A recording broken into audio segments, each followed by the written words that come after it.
Hello dear students, स्वागत है आप लोगों का अपने यूट्यूब चैनल ब्रह्मर्षि IAS में। मैं स्वीटी सिंह, आप लोगों के इतिहास की एजुकेटर, एक बार पुनः हम फिर से उपस्थित हैं। इस लेक्चर में जो क्रमशः यह दूसरा लेक्चर है, फर्स्ट लेक्चर हमारा सिलेबस डिस्कशन का था, जो यूपीएससी के मेंस में जीएस फर्स्ट पेपर में जो भी इतिहास का पोर्शन है उसके सिलेबस का डिस्कशन कल हुआ था। प्री को छोड़कर हमने मेंस को ही, प्री का भी आधार बनाकर, प्री मेंस दोनों का आधार बनाकर हम लोग मेंस के सिलेबस को डिस्कस किए थे और उसी के आधार बनाकर हम लोग पूरे इतिहास का अध्ययन करेंगे। बाकी अलग से जो भी चीज़ें आएंगी उसे बाद में हम देख लेंगे। तो फ्रेंड्स, वो हमारा फर्स्ट लेक्चर था। आप लोग अगर उसे नहीं देखे हैं तो जाकर उसे देख सकते हैं। और फ्रेंड्स, अगर आप लोगों की वीडियो हमारी पसंद आ रही है तो आप लोग प्लीज़ उसको शेयर कीजिए, लाइक कीजिए, सब्सक्राइब कीजिए, क्योंकि आप लोगों का सपोर्ट बेहद ही आवश्यक है, जिससे हमें हौसला मिलेगा। तो फ्रेंड्स, चलिए इसी क्रम में आज यह हमारा दूसरा लेक्चर है, जिसमें हम लोग पढ़ेंगे भारत का इतिहास एवं संस्कृति। फ्रेंड्स, कल के लेक्चर में आप लोगों ने देखा होगा कि 5 पॉइंट है जो हम लोग डिस्कस किए थे। उसमें जो फर्स्ट पॉइंट था उसमें हम आप लोग बताए थे कि इसमें हम लोग संस्कृतियों का इतिहास पढ़ेंगे, संस्कृतियों का इतिहास पढ़ा जाएगा, जो कि उसमें था कि प्राचीन काल से लेकर आधुनिक काल तक। तो उसी क्रम में आज हम लोग इतिहास, संस्कृतियों का इतिहास स्टार्ट कर देंगे। लेकिन फ्रेंड्स, उसी के क्रम में चलिए आज थोड़ा सा इतिहास, क्योंकि हम लोग इतिहास की शुरुआत कर रहे हैं तो थोड़ा सा कुछ और जान लेते हैं जो कॉमन जानकारी है, आपके सिलेबस में नहीं है और ना ही आपसे किसी एग्जाम में पूछा जाएगा। लेकिन हम इस सब्जेक्ट को स्टार्ट कर रहे हैं, इतिहास सब्जेक्ट को। तो इतिहास के बारे में, हमारे भारत के बारे में थोड़ी सी जानकारी लेना हमें बहुत ही आवश्यक है। उतनी जानकारी हमें अपने देश के बारे में होना ही चाहिए।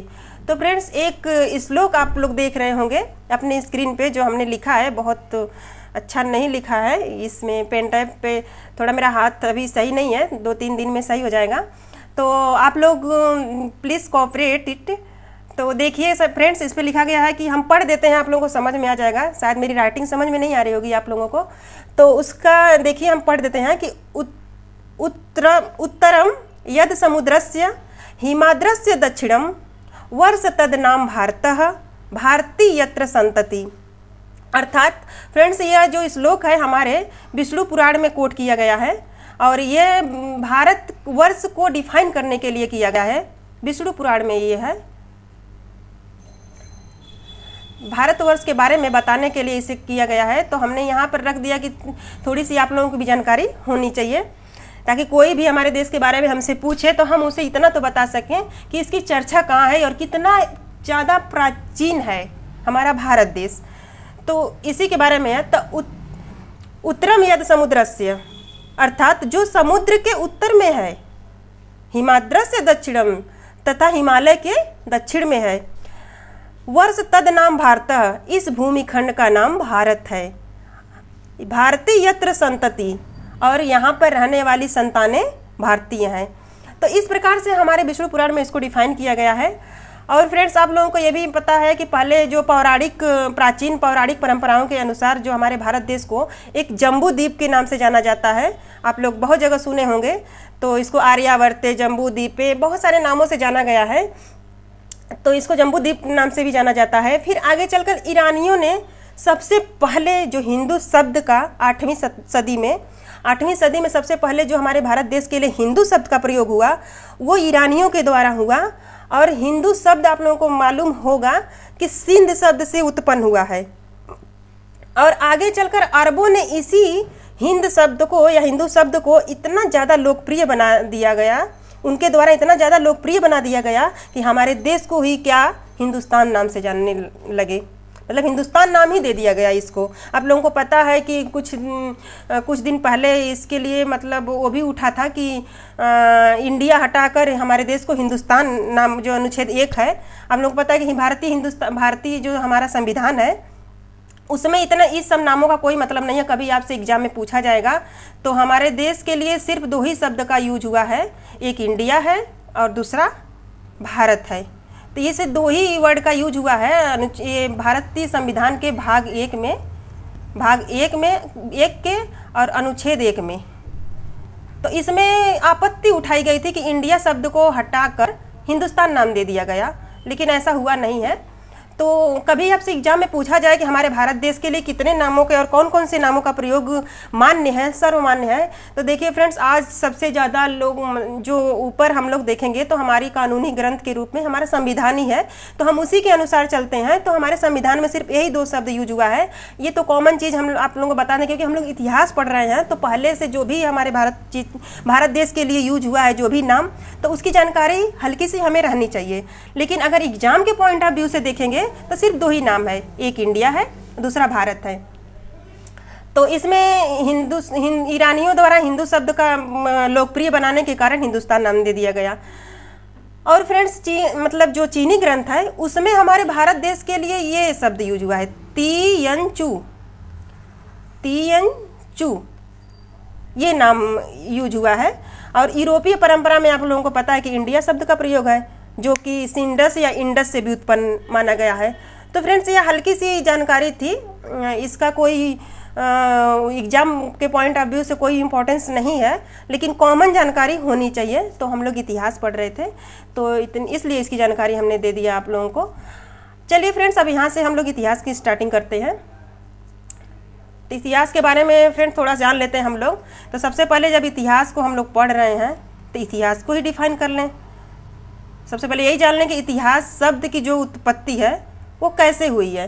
तो फ्रेंड्स, हम लोगों को पता है कि इसकी जो उत्पत्ति है इति, ह और हास और आस से हुई है, और जिसका शाब्दिक अर्थ होता है ऐसा होता था, ऐसा होता था। तो इसका यही है कि ऐसा कभी पहले हुआ था, जिसको हम लोग क्या बोलते हैं, इतिहास बोलते हैं। प्राचीन भारतीय जो ग्रंथ है, जैसे विष्णु पुराण है, महाभारत है, इसमें इतिहास को एक मोक्ष प्रदान करने वाली कथा के रूप में स्वीकार किया गया था। आप लोगों को पता है कि इतिहास का जो स्वरूप है भारतवर्ष में वो धार्मिक ही था। धर्म हमारे देश में ज़्यादा पहले वही प्रगाढ़ था, तो उसको धार्मिक ही स्वरूप देते थे लोग। तो वो उसका जो स्वरूप है वो धार्मिक ही था। और यूरोप में मतलब जो अंग्रेजी परंपरा के अनुसार इतिहास के लिए हिस्ट्री शब्द का यूज हुआ है। पश्चिमी विद्वानों के अनुसार हिस्ट्री शब्द के प्रयोग हुआ है, और ये 2 शब्दों से मिलकर बना है, एक है हिस प्लस स्टोरी। ठीक फ्रेंड्स, 2 शब्दों से मिलकर बना गया है, और जिसका मतलब ये इसका जो शाब्दिक अर्थ होता है राजाओं की इतिवृत्ति। इसी परंपरा को वास्तविक इतिहास की संज्ञा भी दी गई है। तो भारत में इस परंपरा के इतिहास का अभाव रहा है, और प्राचीन संस्कृत में, हमारे देश में एकदम प्राचीन में देख लेंगे, प्राचीन संस्कृति में ये ग्रंथ है जो आप लोगों ने सुना होगा, जिसका नाम है राजतरंगिणी।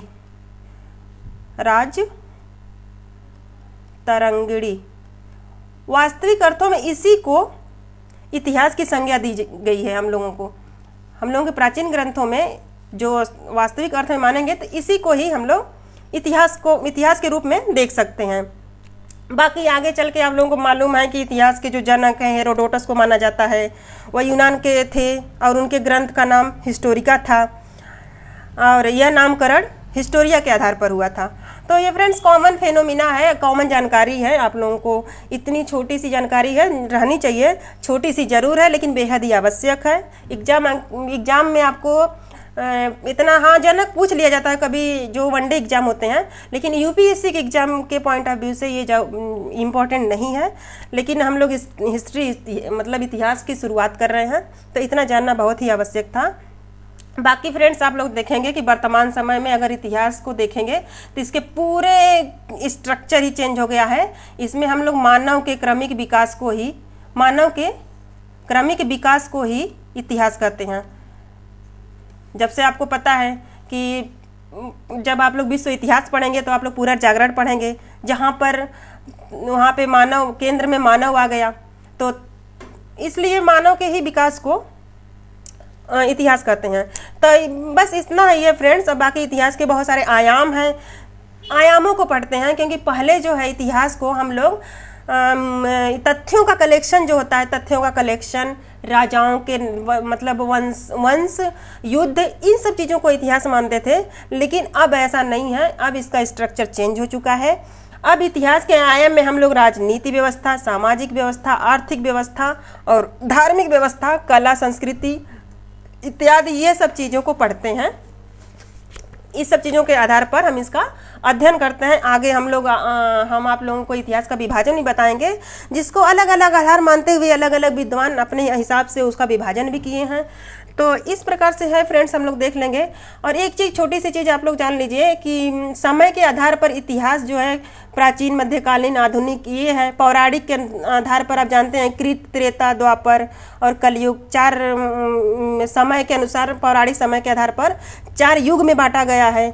तो यही है फ्रेंड्स। और प्राचीन भारतीय मान्यता के अनुसार समय की गति चक्रीय है। चक्रीय का मतलब ये भारत के लोग इसकी जो रेखा ये चक्री मानते हैं। ये लोग समझते हैं कि इतिहास अपने आप को दोहराता है, जो कि समय जो बीत गया, जैसे कि कलयुग चल रहा है। तो इन लोगों का ये मानना है कि पहले क्या था, पहले कृत युग आया जिसको सतयुग भी बोलते हैं, उसके बाद त्रेता आया जिसमें रामावतार होता है, फिर द्वापर जिसमें कृष्ण जी का अवतार होता है, उसके बाद कलयुग चल रहा है जिसमें हम लोग कलयुग में हैं अभी। तो इन लोगों का मानना है कि कलयुग अगर समाप्त होगा तो फिर से कृत युग आ जाएगा। लेकिन जो वैज्ञानिक दृष्टिकोण है उसके अनुसार ये नहीं है, या आधुनिक या पश्चिमी मान्यता के अनुसार देखेंगे तो ऐसा नहीं है। समय की गति रेखी होती है। ये लोग क्या मानते हैं कि समय की गति क्या है, रेखी है। इस प्रकार से इन लोगों का मानना है कि जो समय बीत गया है वो कभी वापस नहीं आएगा। तो और यही वैज्ञानिक सत्य भी है, जो बीता है वो वापस कैसे आएगा। तो यही वैज्ञानिक सत्य है। और आपको पता है कि जो विज्ञान में जिसका तर्क प्रमाणित हो जाता है उसी को सत्य माना जाता है, और इसमें कोई भी पौराणिक चीज़ को नहीं ली जाएगी, तो इसी को सत्य माना जाता है। तो ये भारतीय या पौराणिक परंपरा के अनुसार ये सही है, और पश्चिमी या आधुनिक विद्वानों के मतानुसार ये सही है, रेखी है इसकी। तो बस यही है। और हथियारों के प्रयोग के आधार पर आप लोग पता है, पहले पूरे हिस्ट्री में ही पढ़ेंगे, पाषाण काल, ताम्र पाषाण काल, कांस्य युग, लौह युग, प्रागैतिहासिक, ये ETC बहुत सारा चीज़ पढ़ा जाएगा। फिर इतिहास को अपने अपने हिसाब से देखेंगे। तो फ्रेंड्स, ये थोड़ी सी जानकारी थी जिसको हमने आपको बता दिया। तो चलिए अब हम लोग अपने सिलेबस पर आते हैं और वहाँ से स्टार्ट करते हैं। तो ये आप लोग देख पा रहे होंगे स्क्रीन पे कि भारत का इतिहास एवं संस्कृति। तो यहाँ पे एक विद्वान है EH कार, इनको मैंने कोट किया है। ये कहते हैं कि इतिहास का जो अध्ययन है, इतिहास में वर्तमान में रहकर मानव अतीत भूत का क्रमबद्ध अध्ययन करता है। क्या करता है? क्रमबद्ध अध्ययन करता है या किया जाता है कुछ निश्चित साक्ष्यों के अनुसार, मतलब साहित्यिक और पुरातात्विक जो भी होते हैं, साक्ष्यों के सहारे अतीत की दोबारा पुनर्रचना की जाती है। और इस रूप में इतिहास जो है वर्तमान एवं भूत के बीच एक संवाद कायम करता है। देखिए कितनी अच्छी बात और कितनी बड़ी बात इन्होंने कह दी कि जो इतिहास हमारा है वो वर्तमान और भूत के बीच एक संवाद स्थापित करता है। फ्रेंड्स, इसको हम समझा रहे हैं आप लोगों को।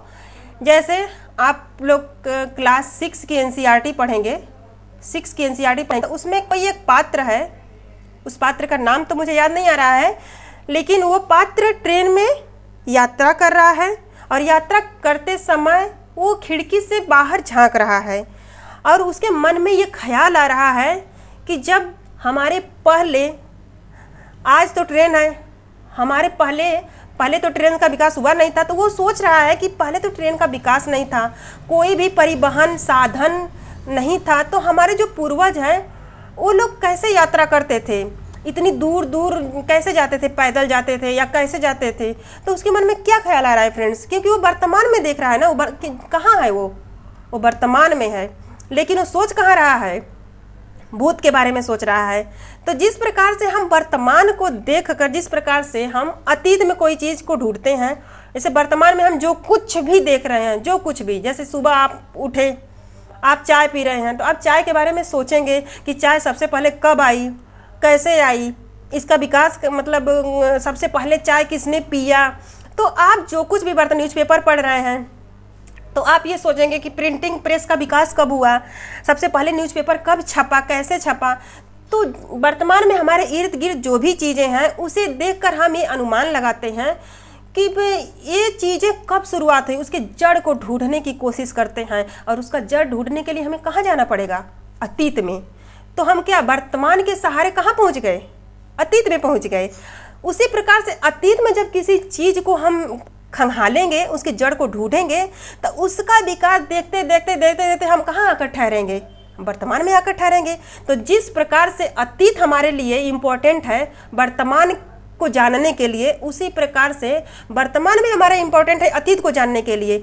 इसीलिए जो हमारे ये प्रोफेसर E.H. कार हैं, कहते हैं कि जो इतिहास है, इतिहास का जो अध्ययन है, भूत और वर्तमान के बीच का संवाद है। ये भी कहते हैं कि इतिहास का जो अध्ययन है, हम अतीत का अध्ययन अतीत के लिए नहीं करते हैं, अपितु वर्तमान के लिए करते हैं। उसका अर्थ यही है फ्रेंड्स कि जो अतीत का अध्ययन तो हम अतीत में जाकर करते जरूर हैं, लेकिन वो अतीत के लिए नहीं, अपने वर्तमान को समझने के लिए करते हैं।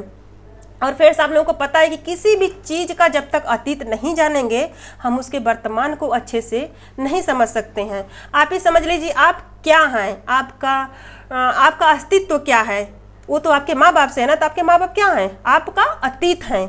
अब हमारे माँ बाप का पता ही नहीं रहे तो हमें कौन समझेगा, हमें कौन जानेगा? तो उसी प्रकार से फ्रेंड्स, किसी भी चीज़ का जो अस्तित्व होता है, उसकी पहचान होती है, उसके अतीत से जुड़ी होती है, उसकी जड़ से जुड़ी होती है।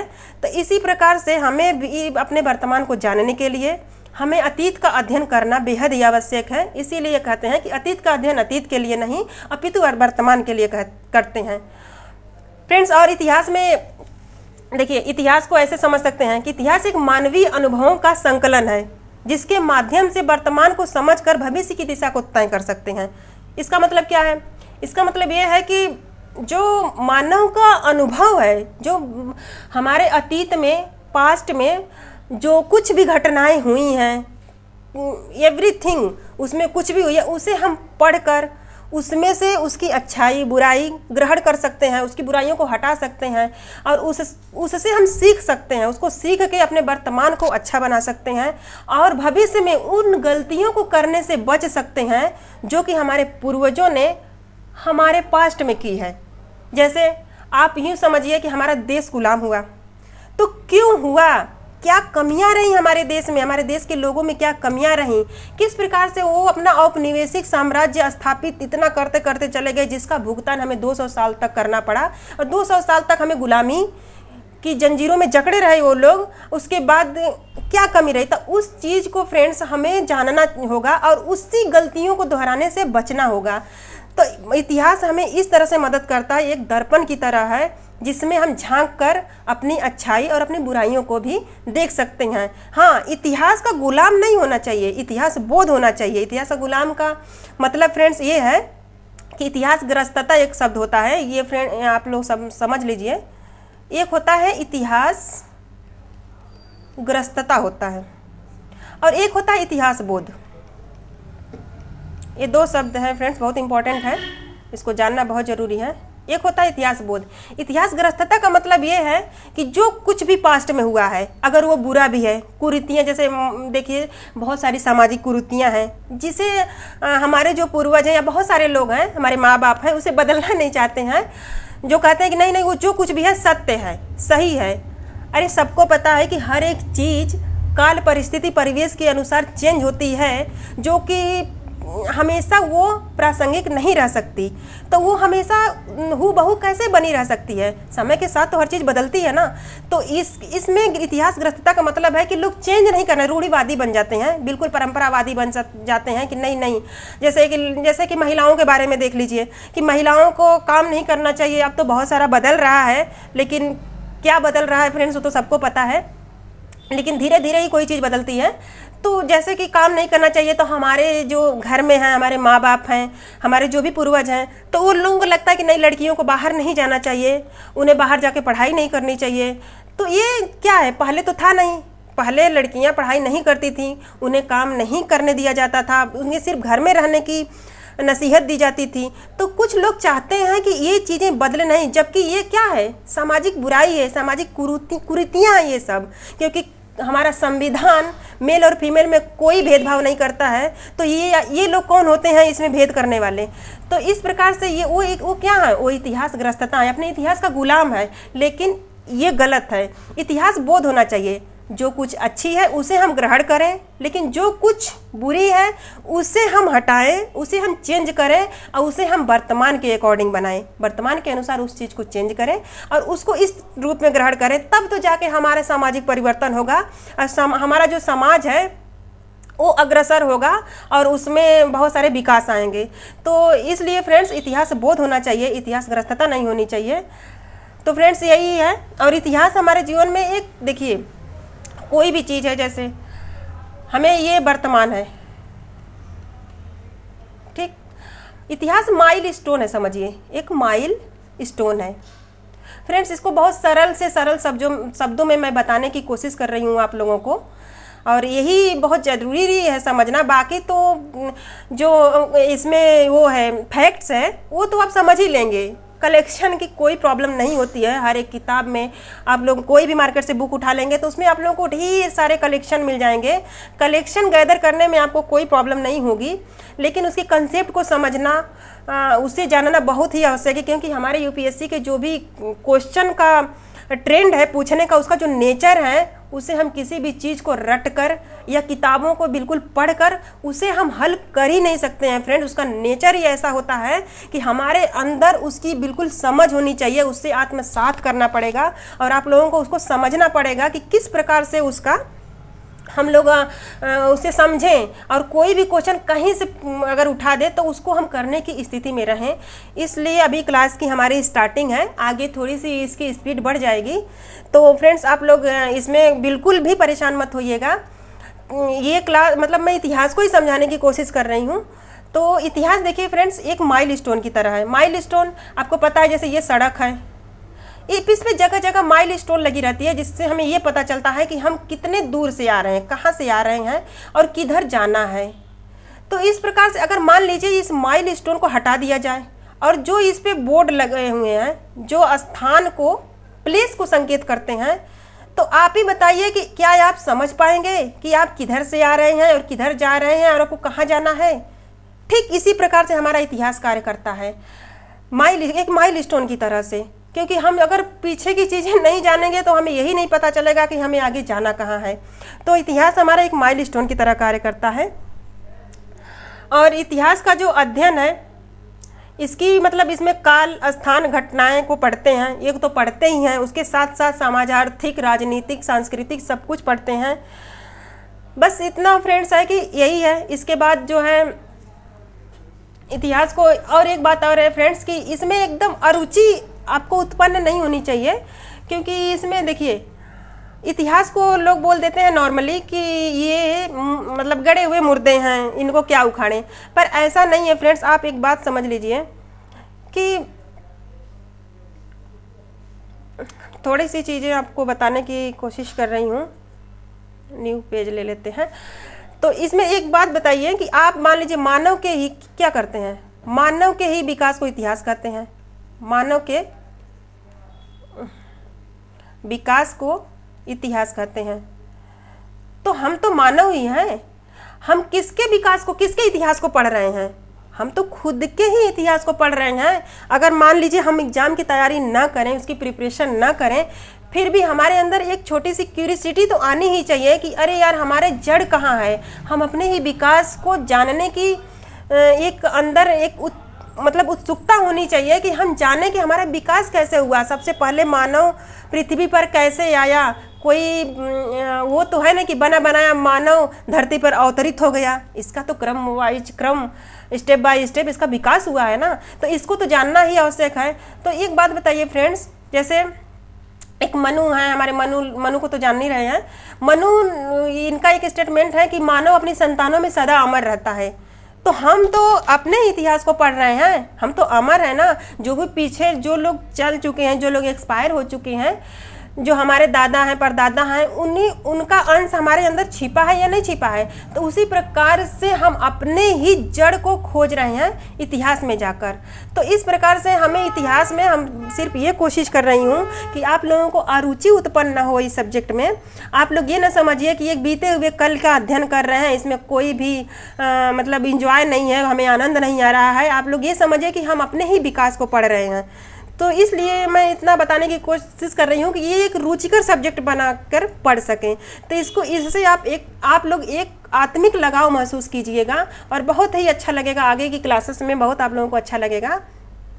इस प्रकार से हम लोग इसको पढ़ते हुए स्टेप बाय स्टेप चलेंगे। तो फ्रेंड्स देखिए, ये जैसे हम लोगों ने पढ़ा कि इतिहास क्या है, और इतिहास को ही सिर्फ हम लोगों ने परिभाषित किया। चलिए फिर हम लोग इसका इतिहास का जो विभाजन है उसे देख लेते हैं। इतिहास के तहत किसी कालखंड, जैसे यहाँ पे ये है कि इतिहास के तहत किसी कालखंड में मानव समाज, राजनीतिक, अर्थव्यवस्था तथा संस्कृति का अध्ययन किया जाता है। ठीक है, ये बताने की कोशिश करें कि मानव समाज, राजनीति, अर्थव्यवस्था, वही जो हमने आपको बताया, संस्कृति का अध्ययन किया जाता है।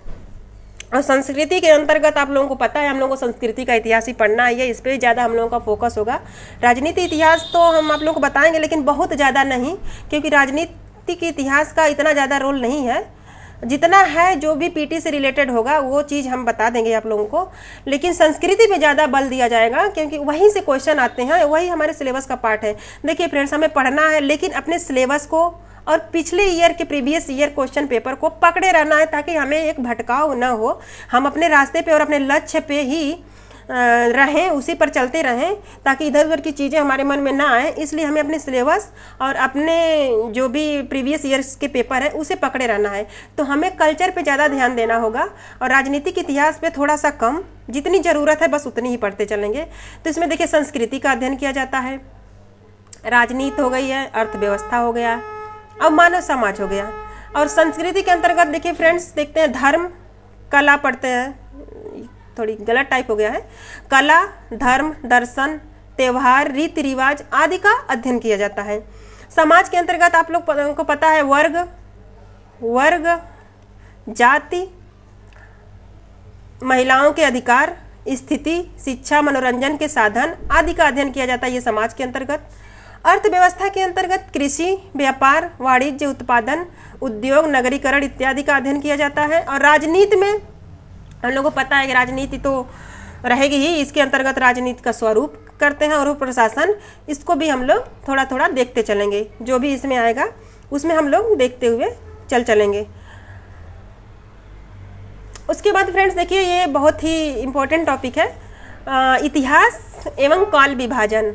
हम लोगों को ये जानना है कि हमारा जो इतिहास है, जैसे आप लोग जिस रूप में आज देखते हैं कि प्राचीन काल, प्राचीन भारत, मध्यकालीन भारत और आधुनिक भारत, तो इसका कोई बेस, कोई आधार तो रहा होगा कि ऐसे ही तो नहीं ना कि अपने आप ही हो गया कि नहीं प्राचीन काल है, मध्यकालीन भारत है और आधुनिक भारत है। तो इसका कोई बेस रहा होगा। तो फ्रेंड्स आप लोगों को हम बता दें कि पहले हमारे इतिहास की खोज कुछ नहीं हुई थी। जब हमारा देश औपनिवेशिक गुलाम था अंग्रेजों का, उस बीच हमारे इतिहास की खोज प्रारंभ हुई है। आप लोगों को पता है कि 1921 में दयाराम साहनी के द्वारा हड़प्पा सभ्यता की खोज हुई थी, जॉन मार्शल के नेतृत्व में। तो आप लोगों को पता है कि हम इतिहास तो खोजा जा रहा है प्राचीन, लेकिन खोज कब हो रही है? आधुनिक काल में। तो उसी बीच एक उपयोगितावादी विद्वान आते हैं, उपयोगितावादी विद्वान। पहले हमारे भारत देश का मतलब कोई भी इतिहास लिखा नहीं गया था। सबसे पहले एक उपयोगितावादी विद्वान है जो ब्रिटिश विद्वान है, जेम्स मिल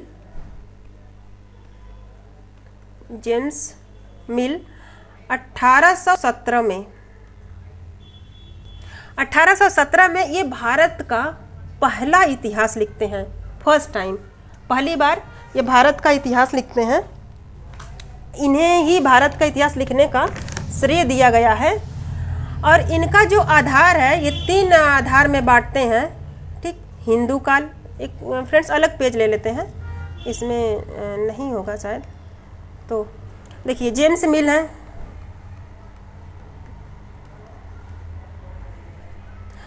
ये 3 में बांटते हैं।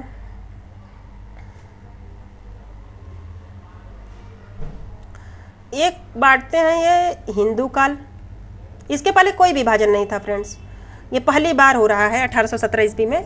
हिंदू काल, मुस्लिम काल और ब्रिटिश काल। ब्रिटिश, ठीक, तो इसे बांटते हैं 3 काल में। लेकिन फ्रेंड्स आप लोगों को दिख रहा होगा कि नाम में ही इसमें प्रॉब्लम है। नाम में ये प्रॉब्लम है कि ये तो सांप्रदायिकरण कर दिया इन्होंने। इसका क्या कर दिया?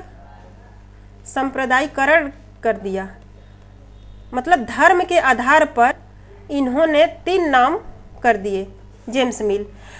और उसमें भी इन्होंने गलती ये की कि अगर उन्होंने हिंदू काल नाम दिया प्राचीन इतिहास को और मुस्लिम काल नाम दिया वंश के राजाओं के वंश के आधार पर, तो ब्रिटिश काल नाम आधुनिक काल को इन्होंने ब्रिटिश नाम काल क्यों दिया? ब्रिटिश काल जो नाम है इन्होंने क्यों दिया? इसे भी आपको ईसाई, इनको क्या ईसाई काल कहना चाहिए, क्योंकि अंग्रेजों का राज था भाई, तो ईसाई काल कहना चाहिए। तो एक गलती तो उन्होंने यहाँ की। दूसरी, इन्होंने जो सांप्रदायिकरण कर दिया हमारे देश का, इसमें इनकी आलोचना होती है। और इसके 2 कारण बताए जाते हैं कि जेम्स मिल को ये एहसास नहीं था कि जो भारत की परिस्थिति है, भारत की मतलब भारतीय जो समाज है, इन्हें इसके बारे में कोई भी जानकारी अच्छे से नहीं थी। और दूसरी चीज़, ये मतलब अपने जो साम्राज्यवादी हित था उससे ही प्रेरित थे। कोई भी इंसान चीज़ करेगा तो अपने हित को ही ध्यान में रखकर करेगा। तो ये ब्रिटिश विद्वान है तो भारत के बारे में ये क्यों सोचेंगे? इसलिए ये अपने देश के हित को लेकर इन्होंने इस प्रकार का विभाजन कर दिया। लेकिन इनका योगदान यही रहा कि इन्होंने कम से कम जो भी लिखा, जो भी किया, कम से कम पहली बार इन्होंने भारत का इतिहास तो लिखा। जब कुछ करेंगे तभी उसमें कुछ सुधार होगा। तो इनका योगदान यही माना जाता है। लेकिन इनका योगदान यही है। और दूसरी बात कि जो इन्होंने हिंदू काल कह दिया प्राचीन काल को, तो फ्रेंड्स आप लोगों को पता होगा, आप लोग नहीं पढ़े होंगे तो अभी पता नहीं होगा, पढ़ेंगे तो आगे पता चल जाएगा, ये आगे के टॉपिक हैं। हिंदू में काल आप लोगों के पास हिंदू कर दिए। हिंदू अभी हमने आप लोग को बताया कि जो 8वीं सदी है, सबसे पहले 8वीं सदी में हिंदू शब्द का मतलब प्रयोग होता है और ये सिंध से उत्पन्न होता है। तो इन्होंने हिंदू काल कैसे कह दिया? सारे ये मतलब ब्राह्मण पंथ को दर्शाता है, तो ऐसा तो था नहीं प्राचीन में। इसके समानांतर में जैन धर्म, बौद्ध धर्म भी चल रहा था। तो इस आधार पे इनके द्वारा दिया गया नाम जो हिंदू काल है वो गलत सिद्ध हो जाता है और इस आधार पर इनकी आलोचना हो जाती है। फिर मध्यकाल को ये मुस्लिम काल कहते हैं। तो मुस्लिम काल भी नहीं था, क्योंकि उसमें बहुत सारे ऐसे राजा थे, हिंदू राजा भी थे, जो उस काल में शासन कर रहे थे, सिर्फ मुस्लिम नहीं थे। तो इस आधार पर ये भी हो जाता है। और ब्रिटिश काल का तो इन्होंने पहले से ही ब्रिटिश काल में बोला, तो ये पहले ही गलत है। लेकिन इसमें फिर बाद में परिवर्तन हुआ थोड़ा सा राष्ट्रवादी विद्वानों द्वारा इसका परिवर्तन हुआ। और राष्ट्रवादी जो विद्वान हैं, हिंदू काल को प्राचीन काल और मुस्लिम काल को मध्यकालीन भारत या मध्यकाल और ब्रिटिश काल को आधुनिक काल नाम दिया। तो इसमें कोई बहुत बड़ी परिवर्तन की बात नहीं है फ्रेंड्स, क्योंकि इन्होंने जो भी परिवर्तन इसमें किया सिर्फ इसके नाम में परिवर्तन किया। इसमें कोई भी इसका आधार तो वही बना रहा, सिर्फ जैसे कि तैसे उस चीज़ों को रख दिया और नाम में परिवर्तन कर दिया। क्योंकि ये देखिए पश्चिमी विद्वानों के ही पिछलग्गू बने रहे। ये तो मतलब आधार, हाँ इतना जरूर है कि इसका मतलब जो नाम है वो इसकी अपेक्षा अच्छा था कि सांप्रदायिकरण यहाँ से हट गया, लेकिन उसका आधार वही रहा। लेकिन बाद में मार्क्सवादी विद्वान आते हैं।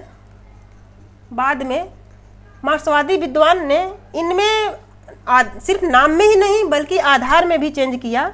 और मार्क्सवादियों ने कहा कि जो इतिहास का विभाजन है वो कोई युद्ध या किसी राजवंश की स्थापना नहीं होनी चाहिए, बल्कि समाज आर्थिक परिवर्तनों के साथ ही इतिहास के विभाजन का निर्धारण होना चाहिए। उन्होंने बोला कि जो सामाजिक आर्थिक जो भी चेंजिंग होते हैं हमारे समाज में, उसे आधार बनाना चाहिए हमारे इतिहास के विभाजन का, ना ही किसी, ये ऐसा नहीं कि मतलब कि किसी वंश में कौन से वंश शासन किया, कौन से युद्ध हुए, कौन जीता कौन हारा, सिर्फ तिथियों का, इन लोगों इस सब चीज़ों के आधार पर इतिहास का जो भी है वो विभाजन नहीं होना चाहिए। तो इस मार्क्सवादियों का बहुत बड़ा योगदान रहा है। और मार्क्सवादी विद्वान जो हैं कि वो 750, वैसे तो मोहम्मद गोरी के आक्रमण से 750 से नॉर्मली 1200 औपचारिक रूप से माना जाता है कि मध्यकाल का काल, लेकिन ये लोग वहाँ से जो मार्क्सवादी विद्वान होते हैं ये लोग उसका आधार भी चेंज कर दिए, और वहाँ से वो लोग नहीं मानते हैं, वो लोग 750 से तो मानते ही हैं, मोहम्मद गोरी के आक्रमण से ना मानकर वो लोग दूसरा आधार चेंज करते हैं। तो इस प्रकार से देखेंगे फ्रेंड्स कि ये ही हमारा जो भारत के इतिहास का जो विभाजन है उसका यही आधार रहा है। फ्रेंड्स, ये जो टॉपिक है, जो भी ये टॉपिक हम बता रहे हैं, एक हिस्टोग्राफी एक टॉपिक है। हालांकि वो तो टॉपिक हमारे ऑप्शनल सब्जेक्ट का है, लेकिन जीएस में भी उससे क्वेश्चन पूछ लिए जाते हैं। तो किसी दिन भी किसी भी क्लास में हम ये टॉपिक आप लोगों को पढ़ा देंगे, क्योंकि जानना बेहद आवश्यक है। ये उसी का पार्ट है, हिस्टोग्राफी का पार्ट है, जो यहाँ पे थोड़ा सा हम बताने की कोशिश कर रही हूँ मैं। तो उसको किसी दिन पढ़ा दिया जाएगा, तो बस उसमें थोड़ा सा ये बताने की कोशिश की। बाकी उसको कभी भी इतिहास लेखन की एक क्लास हो जाएगी 1-2 घंटे जो भी, तो उसको हम लोग बता देंगे। तो इस प्रकार से हम लोग देखते हैं कि इतिहास का विभाजन का यही काल रहा है। तो देखिए फ्रेंड्स, इसको लगभग जो प्राचीन इतिहास है इसको 2300 BCE के और CE माना जाता है, और इसका 750 BCE। आप लोग फ्रेंड्स एक नया शब्द देखने को मिला होगा, BCE और CE। तो इसमें आप लोगों को कोई घबराने की ज़रूरत नहीं है। ये AD है, 1 मिनट, ये AD का है और ये BC का है। इसका ये चीज़ है इस पे कि आप लोग पता है कि पहले क्या था, BC था, बिफोर क्राइस्ट, और एनो डोमिनी AD। तो देखिए फ्रेंड, जब शुरू में आप लोगों को मालूम होगा, ये ईसा मसीह के जन्म को आधार बनाकर इनके जन्म के बाद को AD और इनके जन्म के पहले को BC मानते थे। तो इसमें अलग रिलीजन के लोग हैं। अभी क्रिश्चियन का ईसा मसीह मतलब क्रिश्चियन रिलीजन के मतलब क्रिश्चियन धर्म के आधार पर हो गया। तो अलग जो रिलीजन के लोग थे वो लोग इसमें उंगली उठाने लगे कि जो भी हमारे इतिहास का विभाजन है या डेट का जो विभाजन है वो क्रिश्चियन के धर्म पर क्यों होगा। तो इसीलिए फ्रेंड्स इसको अब चेंज कर दिया गया है, 1.5 साल 2 साल पहले इसको चेंज इस आधार पर कर दिया गया है कि इसको BCE कर दिया गया है और AD को CE कर दिया गया है। मतलब इसको कॉमन एरा और इसको बिफोर कॉमन एरा कर दिया गया है। ठीक है, तो इसी आधार पर इसको हमने रखना, मतलब जो भी चेंज हो गया है उसी को इस पर मैं रख रही हूँ ताकि आप लोगों के उसमें आ जाए। तो ये रहा हमारे जो इतिहास के विभाजन का आधार रहा है। CE का अर्थ देखिए नीचे दे दिया गया है, आप लोग पढ़ सकते हैं। उसके बाद फ्रेंड देखेंगे प्राचीन भारत में ये चीज़ हम लोग पढ़ेंगे। तो पाषाण काल से हम लोग स्टार्ट करेंगे और फिर पाषाण काल, हड़प्पा काल, वैदिक, बुद्ध, मौर्योत्तर और मौर्योत्तर काल, गुप्त काल और गुप्तोत्तर काल। इसको फ्रेंड्स पढ़ा जाएगा। हमें लग रहा है कि वीडियो बहुत ही ज़्यादा लंबी हो रही है, तो 40 लगभग 38-40 मिनट हो गए हैं। काफ़ी टाइम हो गया, मुझे लगा कि हम कम से कम पाषाण काल तक तो पढ़ा दूंगी, लेकिन फ्रेंड्स वीडियो बहुत लंबी हो गई है। इसको अगली वीडियो में हम प्राचीन भारत से पाषाण काल से यहाँ से स्टार्ट करेंगे और यहाँ से आद्य इतिहास, प्रागइतिहास और इतिहास, इसको विभाजन के आधार को देखते हुए फिर यहाँ से हम लोग अच्छे से शुरुआत करेंगे और उसके क्वेश्चन आए हुए भी उसमें जो भी है क्वेश्चन भी एनालिसिस करेंगे, प्रीलिम्स के भी और मेंस के भी। फ्रेंड्स वीडियो अगर आप लोगों को अच्छी लगती है तो उसको लाइक करिए, सब्सक्राइब करिए और शेयर करिए। और हमारी ये मतलब स्टार्टिंग है, थोड़ा मतलब ऑनलाइन का एक्सपीरियंस हमें नहीं रहा है, तो कुछ फ्रेंड्स इसमें गलतियां भी हो जा रही होंगी, तो उसके लिए मैं क्षमा प्रार्थी हूँ। और आप लोग अपना सपोर्ट बनाए रखिए, धीरे धीरे सही हो जाएगा। 1-2 वीडियो के बाद थोड़ा पेन टाइप पे लिखने में हमें समस्या हो रही है, तो बहुत सारी चीज़ें हम लिख कर बता नहीं पा रहे हैं, बताना चाह रहे हैं लेकिन हम लिख नहीं पा रहे हैं इतनी स्पीड में। तो 1-2 दिन में मैं कोशिश करूँगी कि सारी चीज़ों को निराकरण मैं कर लूँ। बाकी फ्रेंड्स, आप लोगों का इतना देर तक वीडियो देखने के लिए बहुत बहुत धन्यवाद।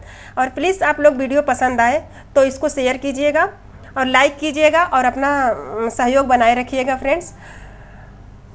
और ब्रह्मर्षि IAS को आप लोगों का मतलब प्यार और आशीर्वाद और दया दृष्टि की ज़रूरत है। तो फ्रेंड्स, अगली वीडियो में हम लोग यहीं से 3rd लेक्चर मतलब प्राचीन भारत से स्टार्ट करेंगे। तब तक के लिए फ्रेंड्स धन्यवाद आप लोगों को, और बहुत बहुत इतनी देर वीडियो देखने के लिए बहुत बहुत धन्यवाद।